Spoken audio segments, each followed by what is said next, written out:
So many people on this diet, I've noticed in some of the groups that I'm part of on Facebook, and also I'll read like comments and stuff on other people's videos. And so many people get discouraged when they don't lose weight very fast or they hit a stall.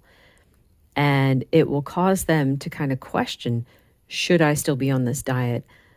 What am I doing wrong? Et cetera, et cetera. And part of the issue is they'll look at other people who are just, it's like the weight is literally melting off of them. I mean, a good example of that would be Shaun White, who lost a boatload of weight. And there's people who hold him up. It's like, well, I'm not losing weight like him. Therefore, I must be doing something wrong. And I mean, I don't know, maybe you are. But to me, weight loss is a poor measure of success. You can starve yourself and lose weight. I mean, if you're only trying to lose weight, there you go. You were successful. That's not how you should measure it. To me, a better measurement would be, what if you started counting how many days you've been able to stick to this diet, this new way of eating? How about you start making a checklist of all the times you made the right food choice? What if you started making a list of the health benefits that you started noticing? My mom was saying the other day that she can bend over and clip her toenails.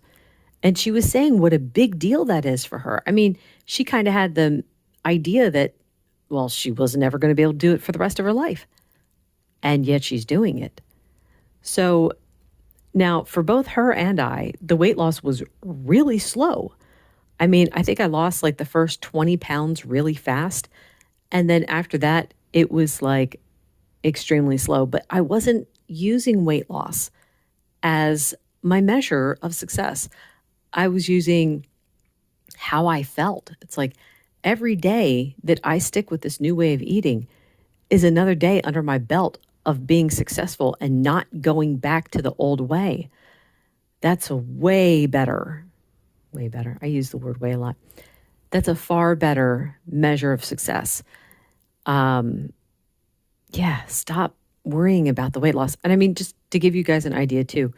So it took me 4 years on this diet to lose 45 pounds. My mom lost 30 pounds pretty quickly, and then she stayed stalled for like the next 2.5 years. Only recently did she start losing weight again. And I mean, she's got about 40 pounds left to lose. So for her, this whole time of staying on the diet and eating right, for her, it wasn't, well, if I'm not losing weight, I'm a failure. No.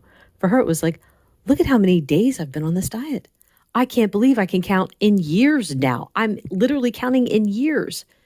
In the beginning, I was counting days. And when I got to day like 28, I'm like, I can't believe I've stuck to it every single day for 28 days. I hadn't had that kind of success in a long time. And then it wasn't just that. After that, I could start counting months. And that was a shocker. It's like, oh my goodness, I've been on this diet for 4 months now. And then by the time I got to a year, I had heard this one, oh man, who was, I think it was Robert Lustig, who said most people quit their diet within the first 6 months.